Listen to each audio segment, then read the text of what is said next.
percent prone to heart disease. Check your cholesterol, everybody. This is a serious subject, no joke. Betty White Wellness Watch. Welcome to Betty White Wellness Watch, the show within a show where we take a break from all the goofs and laughs and check in on the well-being of America's golden girl. She's fine. Yeah. I wasn't actually looking at any stats or anything. This is actually just a picture of my mom's mugshot from when she was arrested for domestic terrorism. Jeffrey Epstein did not kill himself, ladies and gentlemen. So, I have a habit of saying really dumb shit and making people uncomfortable. I've actually been told that the way I say the word uncomfortable makes people uncomfortable. But yeah, no, I can't help it. My brain is kind of like the Da Vinci Code meets the Flat Earth Society. It's really confusing, but at the same time really entertaining, so you want to keep me around. But it really doesn't help that I was a super impressionable kid when I was little. I saw my dad's butt crack for the first time when I was 4 years old, and I think any normal kid would have probably been like, crack kill, and just gone on with their lives, but that's not how Dalton's 4-year-old brain worked. No, Dalton's 4-year-old brain contemplated for a long time on the crevice of his dad's ass. And my takeaway was, my dad is one hell of a man. My dad is a working class man on his day off, and he has earned the right to let his waistline fall an inch or two. That's the kind of man I want to be. So the next day, I'm in preschool, right? And I decide today's the day Dalton becomes a man. I put a plan into action. I have these crayons on my desk, right? I push them on the floor. I adjust my pants to just the position to where my butt crack was always hanging out. And I made sure people saw it, hey, I dropped my crayon! Oh, teacher, I dropped my crayon! I wasn't a very smart boy growing up. I'm still not a very smart boy. I learned very recently that a dental dam is in fact not a huge gap in a person's teeth. It's for eating pussy. Anyway, I got into a huge amount of trouble, and for the longest time, I didn't think that I did anything that bad. Flash forward another 20 years, and I'm at my 5-year high school reunion, and we're all going back and forth telling each other stories when I tell this story. And it turns out a girl who happened to be in preschool with me goes, "You think that's what happened?" Ha! No! You stood up, and the second you bent over, your pants fell down the rest of the way, and we saw everything too.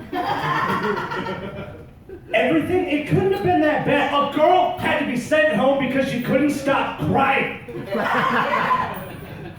At least it was so memorable it was traumatizing. Do you guys know how hard it is to get laid at your high school reunion when everyone there has traumatic memories of your genitals?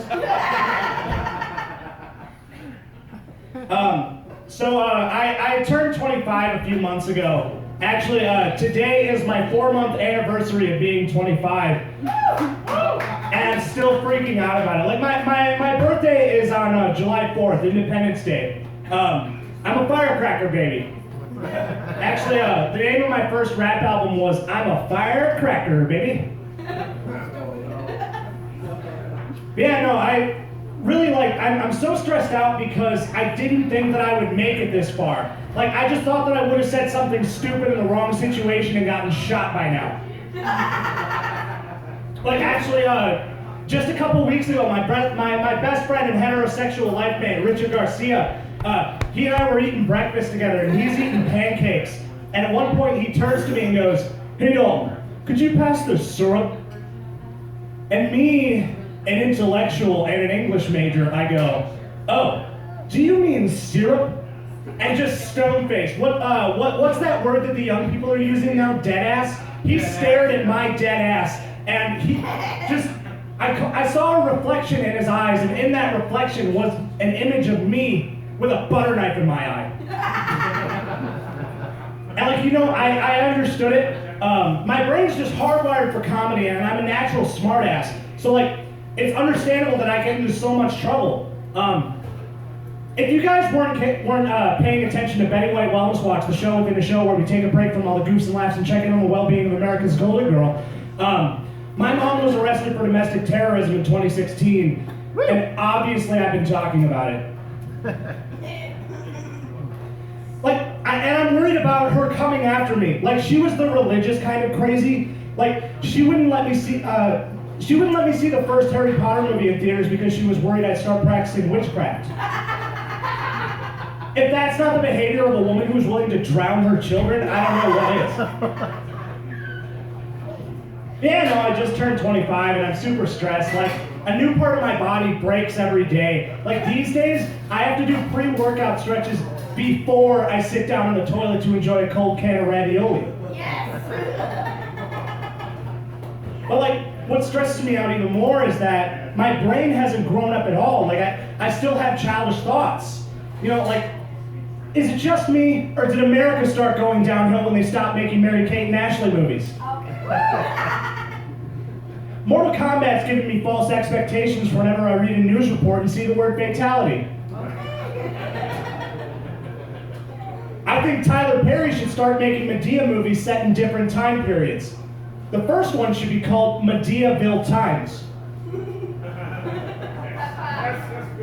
You don't know childhood obesity until your parents catch you eating cold ravioli on a toilet.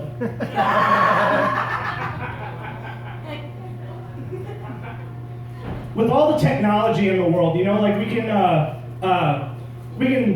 3D print real life objects, real life size. We have cars that drive themselves, and we can clone living, breathing human beings. You'd think we'd be able to get frosting to cover the whole fucking Pop-Tart. Okay. One of these days, I want to start an old folks home an old folks home for homosexuals called Fruits and Vegetables. I think Spider-Man's a piece of shit. All right? I have a feeling that I split the room. I know I'm pretty loud, but you guys got pretty quiet. I have a feeling that you guys don't like me anymore, but Spider-Man is a piece of shit, all right? And I can prove it. Thank you.